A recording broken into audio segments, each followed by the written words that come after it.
Friends, இன்றைக்கி நான் chicken cutlet செய்ய போகிறேன். அதுக்கு தேவையான பொருட்கள் என்னென்னு பார்த்துக்கலாம். நான் 300 கிராம் சிக்கன் எடுத்திருக்கேன். நல்லா வாஷ் பண்ணி வச்சுருக்கேன். 3 பத்த தேங்காய், 1 தக்காளி, 2 வெங்காயம், 10 பல் பூண்டு, ஒரு 4-5 மிளகாய், கொஞ்சம் கொத்தமல்லி. இதெல்லாம் அப்படியே கடாயில் எடுத்து போட்டுக்கலாம். வாங்க, சிக்கனை தண்ணி இல்லாமல் நல்லா பிழிஞ்சு போட்டுக்கலாம். சிக்கன் தண்ணி இல்லாமல் நல்லா பிழிஞ்சு போட்டுக்கிட்டேன். இப்போ வெட்டி வச்ச ஒவ்வொரு பொருட்களாக போட்டுக்கலாம். வெட்டி வச்சுருந்த பொருட்கள் எல்லாம் போட்டுக்கிட்டோம். அதுக்கப்புறமா 1/4 ஸ்பூன் மஞ்சத்தூள், அதுக்கப்புறமா கொஞ்சம் உப்பு, அதுக்கப்புறமா 1 ஸ்பூன் மிளகாத்தூள். இப்போ இது எண்ணெய் இல்லாமல் நல்லா வதக்கிக்கலாம். வாங்க,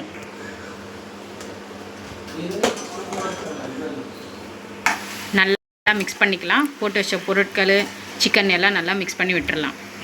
இது மாதிரி நல்லா மிக்ஸ் பண்ணி விட்டுறணும். இப்போ நல்லா வேகட்டும். பாருங்கள் ஃப்ரெண்ட்ஸ், கொஞ்சம் கூட தண்ணி இல்லாமல் நல்லா மசாலாவோட நல்லா மிக்ஸ் ஆகிடுச்சு. நல்லா திங்ஸ் எல்லாம் நல்லா வெந்துருச்சு. இப்போது ஆறுனக்கு அப்புறமா ஒரு மிக்ஸி ஜாரில் போட்டு குறகுறப்பாக அரைச்சிடலாம். அது வரைக்கும் நல்லா ஆறட்டும்.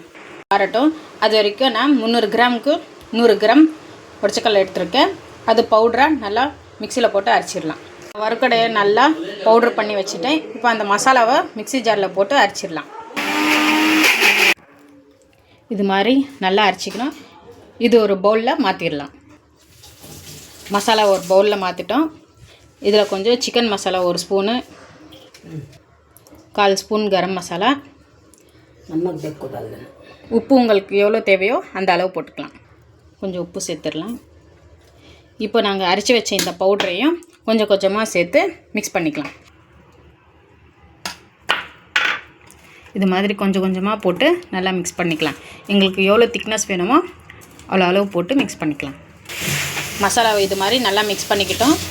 இப்போது ஒன்று ரவுண்ட் ஷேப் பண்ணி நாங்கள் ஃப்ரை பண்ணிக்கலாம். பேன் வச்சு எண்ணெய் போட்டுக்கலாம். இந்த எண்ணெய் நல்லா சூடாயிடுச்சு. ஒவ்வொரு பேட்டையாக நாங்கள் எடுத்து போட்டுக்கலாம்.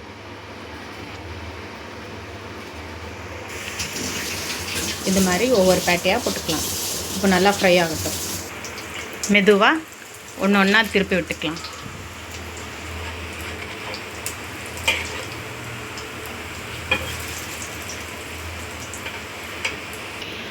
நல்லா ஃப்ரை ஆகிடுச்சு. ஒவ்வொன்றா எடுத்து போட்டுக்கலாம். அவ்வளோதான், சுவையான சிக்கன் வடை கட்லெட் ரெடி. நீங்களும் இது மாதிரி ட்ரை பண்ணி பாருங்கள். ட்ரை பண்ணி பார்த்துட்டு கமெண்ட்ஸில் சொல்லுங்கள். மறக்காமல் லைக் பண்ணுங்கள், ஷேர் பண்ணுங்கள் அண்ட் சப்ஸ்கிரைப் பண்ணுங்கள். தேங்க்யூ.